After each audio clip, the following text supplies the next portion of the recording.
Okay, so welcome back.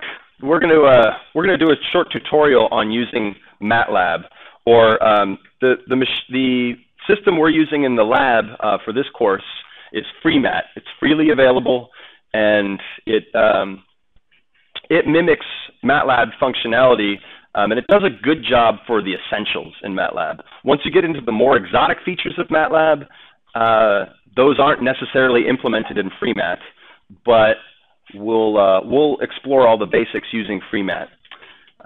So you'll launch FreeMat, and you guys will run through this today in lab or later in lab. Yes, question. The question was, is this on a Mac or a PC only? I'm not sure if FreeMat runs on Mac OS. It might. I think it does. I think, if I remember right, some students might have run into some issues with it, but I think it actually does run on Mac OS. Let's just do a quick check. So if we go look for FreeMat, freemat.sourceforge, let's go to downloads. Oh yeah, no, it's right there at the top. It says they've got it for Mac OS, Windows, and Linux. So give it a shot, and I think it's fairly stable in Mac OS too, so should be okay. So you can download this for your computers. We have it installed on the lab computers upstairs, and those of you watching from home will download this, the link provided on Canvas. And so this is the FreeMat interface. It mimics a lot of how MATLAB acts. This window right here that I'm sort of moving my cursor around in is what's called the command window. And this is an area where you can just type in MATLAB or FreeMat commands and see what they do. We'll check that out in a second. Let's explore the rest of the interface for just a minute. We've got a file browser over here in the upper left. This shows you what folder I'm currently pointed to and what files are in there. The folder I'm currently pointed to is up in this area here. That always shows you, and this is a similar look to MATLAB as well. So right now I'm in Program Files x86-FreeMat. And for right now it's not super important, but we'll want to start to learn how to do this eventually. So I'll show you where I might move this. I might actually change this and move this to somewhere in my Documents/FreeMat. And I've got a folder in here called Engineering 100. And we'll make a new folder called File, let's see, let's make a new, oh, I can't make a new folder in here. I think you have to do that out in the Explorer. So I might do one where it's, let's see, Documents and FreeMat and Engineering 100, and we'll just do a new folder called Fall 16. And now if I kind of refresh this, you should see this show up there. And there's our Fall 16 folder. And where this is going to become important is when we start writing script files or functions. And those are going to be stored in this folder. And the important thing is, we'll get back to this later, but the file path needs to point to the folder we're running the scripts or the functions from. We'll get to that, I think, in a later session. There's a history window right here, so I'm going to scroll up and minimize this file browser, and I'm showing the history of all of the commands I've written into the command window. And you can see that today already has an entry. I typed one command that was called CLC that my mouse is pointing to right now. That stands for clear the command window, and it cleared out any text that was there. And you can see that this is on September 8th, 1141. And then past that, the last time I used FreeMat, I'm showing all of the commands I had entered the last time I was demoing this. And you'll also see that we have a section down at the lower left called Variables. And Variables stores any variables that you create in the command window. And we'll see this populate with some information when we start to create variables. So let's explore the command window. At its basic use, you can use this like a calculator. So you can just type in expressions like 2 times 3 plus 15, and the answer is 21, right? So you can use this just as a calculator. Type in some numbers, get out a result. And all the operators like multiplication, addition, all work like you would expect them to in a calculator. You can also, and you'll notice that now it said the answer is 21. And you'll notice that down in my variables window, it says that I have a variable named ants, A-N-S. Its class is of type double, and its value is 21. We don't need to worry too much about class right now, but its value is 21. So the question is it double because there's 2 digits? That's not it. It is double because it is it's a number that even though I only put in a whole number, it can store digits past the decimal place. So, for example, if I made a variable called pi, P-I-E, not P-I, it equals 3.14159, and so this is an example of making a variable. Hang on one second. This is an example of making a variable, and you'll see that now I've got a new variable inside of my variable space. It's called pi, P-I-E, and it's of type double, and it equals 3.14159. If you're interested in it, of why it's called double, it stands for something that's double precision, and it allows you to store many, many digits after the decimal place. So you can have numbers that have floating point precision. We've created a variable called pi. Now I can run calculations with pi. I can say something like, let's say maybe I had a radius of, I don't know, let's say 2 meters. And I'm going to put a semicolon after this. You'll notice that I didn't put a semicolon after pi. I am going to put a semicolon after this now, and you'll see that radius will not echo into the command window. Where pi, when I typed it in, I got an echo of the value that pi was initialized to. And that's fine if you want to see that. If it's a simple assignment, like I'm just going to take 2 and store it in something called radius, then I might not want to see the echo of that output. And so this is called suppressing the echo. Putting a semicolon here just means that it doesn't show the echo. It is still registered. So if you look over in the variables, I've now got a variable called radius, and its value is 2. Question, Gianni?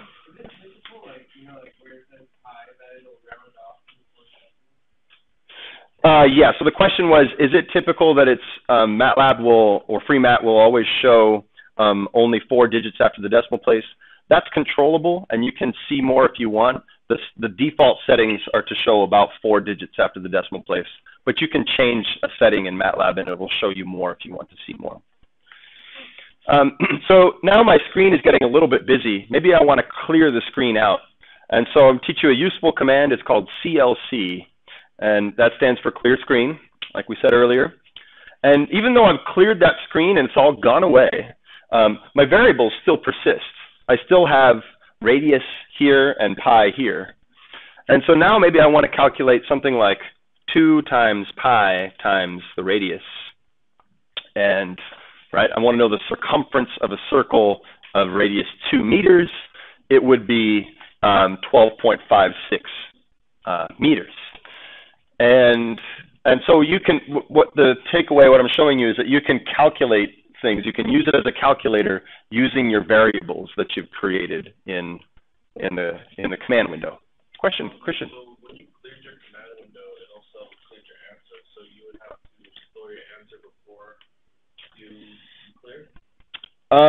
Did it also clear my answer? Yeah. Let's just try it. CLC, it does clear my answer. So when you clear the command window, the answer gets cleared. If you wanted to store that somewhere, then you would just store it in a variable. So maybe I'd say something like circumference equals 2 times pi times radius. And now I've got a variable named circumference. It's storing the circumference of that circle, and I can clear out the command window and get rid of that. Yeah, Raymond.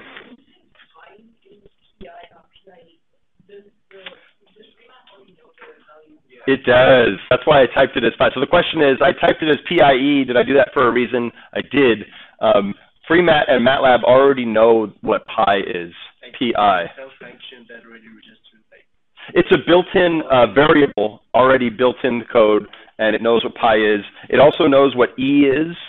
Yeah. E is 2.718, so that's kind of nice. You can do things like E to the 4, and it will tell you what E to the 4 is, or E to the whatever it is. Where can we find the list of all the variables? So the question is, where can you find the list of all the built-in variables and functions? It's in the documentation in FreeMat. So your friend is the FreeMat webpage. Go into the documentation, and that's it's available as a PDF here. So you can also, I think, launch interactive help, online help with the command help win, and it will launch a version of this that may crash FreeMat.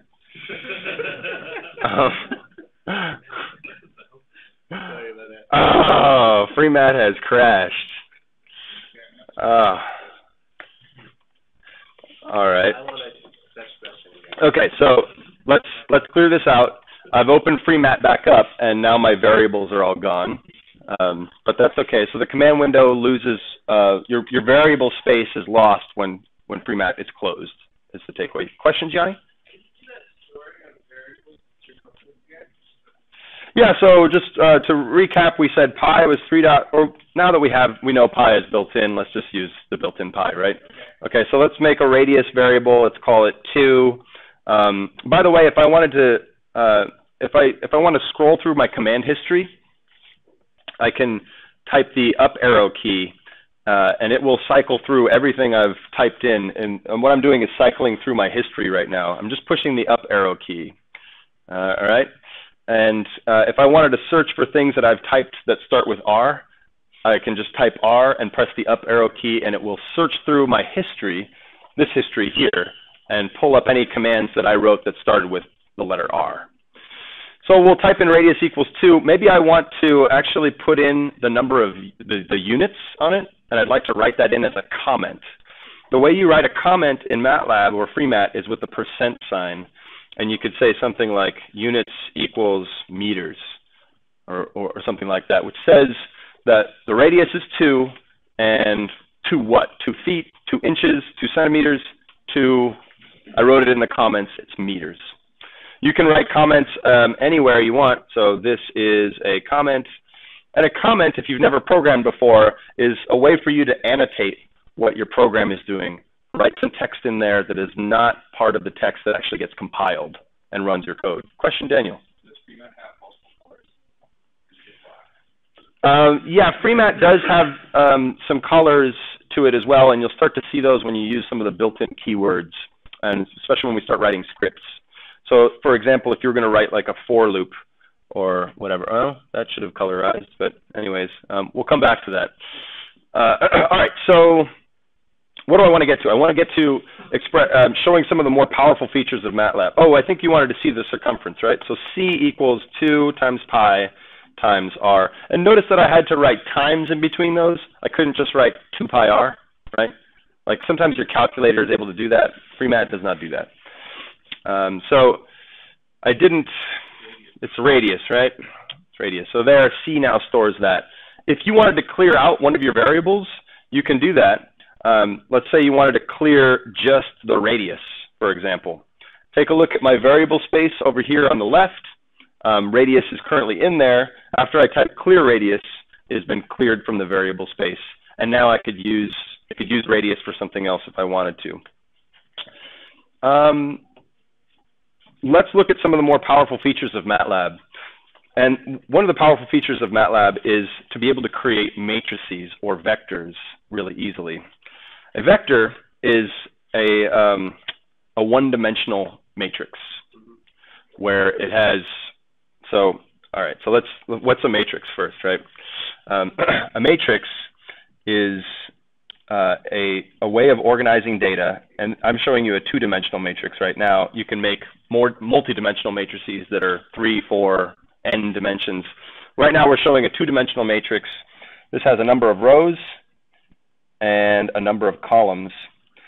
And right now we're going to look at just doing either a row vector, which is just a vector of numbers stored in a horizontal format, or something called a column vector, which is again a set of numbers stored in a vertical format. Now, MATLAB allows you to make vectors really easily, and here's the syntax. Type in V for vector, and we're gonna start with an open bracket and just list some numbers, like how about 1, 2, 3, and 4. And I type that in there, and there it is. Or let's do something different. Let's do V is equal to, how about 10, 20, 30, 40. So they're not the same instances. I'm sorry? You can put commas in between them if you want, or you can put spaces. So right now we're just looking at spaces only, and the space separates the elements. And so right now I've got the dimensions of this are one row by 1, 2, 3, 4 columns. So in fact, if you look at like the size of V, for example, this will tell you, this is a built-in function in MATLAB. You say size, parentheses, V is the vector I want to know the size of. What are its dimensions? It is 1 row by 4 columns. And so this is a useful matrix thing to know what the size of variables are. Now that I have V, I can do things like tell me what V of 2 is. And V of 2, the second entry in the vector V is the value 20. You can then also, you can create vectors. Imagine, so that was one way to make a vector, right? And I made 4 elements. What if I made a second vector, let's call it Z, and I wanted to have all the numbers from 1 to 100 in increments of 0.5, let's say. That's going to take me a long time to write. I would really not love sitting here and going 1, 1.5, 2, 2.5. I'm going to be here way longer than I want to be. So MATLAB has some really nice syntax that's built in, and here's the syntax. So for a long row vector or a large row vector, the way to do this is V equals, and you write in the starting value, a colon, the increment that you want, and another colon, and the ending value. And if you type it in this way, so I'll just say Z is equal to, start at 1, go to increments of 0.5, and go all the way to 100. And now I've got a vector that has Z. It's too big to show all on one line, so I'm showing in certain columns. And right now we're seeing the last columns of this. And V is now, it says right here, V is a 1 by 4 double array, and its minimum value is 10? Oh, Z, I'm sorry. Its minimum value is 1 and its maximum value is 100. Okay, so you'll get to explore this in greater detail in the lab later. Really quickly, let me just show you one last thing. Let's say I make a function called Y, and it equals, I don't know, let's just say 2 times Z. Okay, now Y is another vector that is equal to 2 times Z. So every element is now, instead of going from 0 to, or 1 to 100 in 0.5 increments, this is going from 2 to 100 to 200 in increments 1. But the number of elements are the same. So if you look at the size of V, or the size of Z, and you look at the size of Y, they're the same size. They both have the same number of elements, 199. And so now I just want to quickly show you that you can plot